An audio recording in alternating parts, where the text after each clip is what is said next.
الحمد لوليه والصلاة على نبيه أما بعد. فيا عباد الله، تعلموا أحكام الإسلام وشعائره، ولا مراء أن الأضحية شعار من شعائر الإسلام، وهذه الأضحية ليست سيرة أمة محمد صلى الله عليه وسلم فحسب، بل كل أمة من الأمم الماضية منذ عهد إبراهيم عليه السلام إلى سيدنا محمد صلى الله عليه وسلم كانوا يقربون الأضاحي، كما قال الله تبارك وتعالى: ولكل أمة جعلنا منسكا ليذكروا اسم الله على ما رزقهم من بهيمة الأنعام.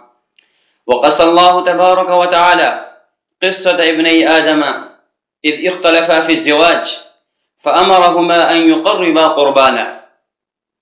وكذلك قال الله تبارك وتعالى في كلامه المجيد: قل إن صلاتي ونسكي ومحياي ومماتي لله رب العالمين.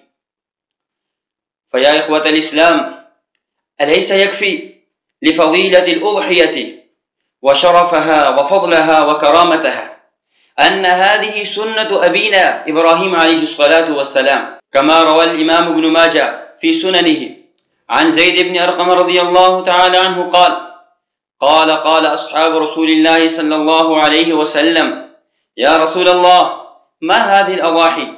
قال: سنة أبيكم إبراهيم عليه السلام. قالوا: فما لنا فيها يا رسول الله؟ قال: بكل شعرة حسنة. قالوا: فالصوف يا رسول الله؟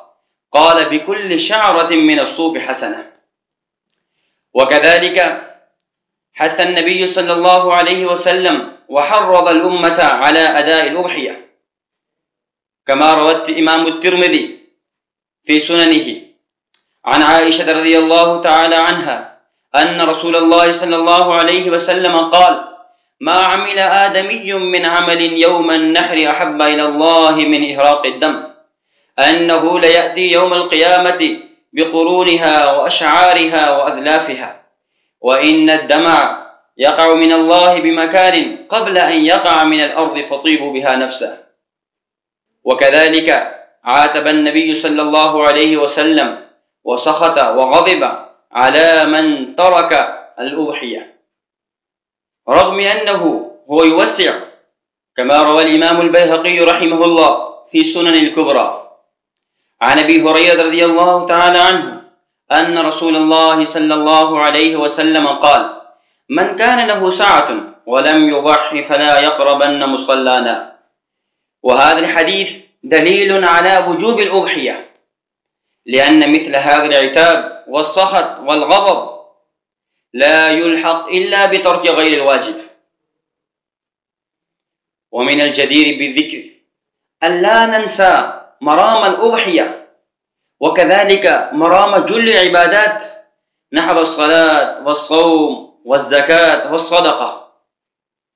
والمرام هي التقوى، والله تعالى لا يريد أن تسيل دم الشاة والجاموس والإبل والبقرة والناقة، لا، بل يريد الله جل وعلا التقوى، كما قال الله تبارك وتعالى: لن ينال الله لحومها ولا دماؤها ولكن يناله التقوى منكم.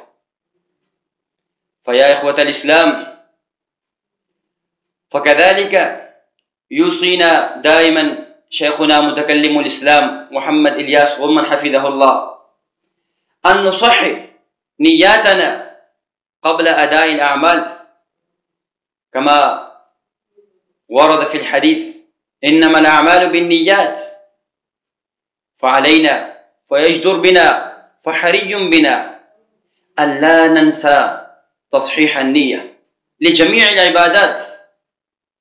فنسأل الله تعالى لي ولنا التوفيق، وأقول قولي هذا وأستغفر الله لي ولكم ولسائر المسلمين.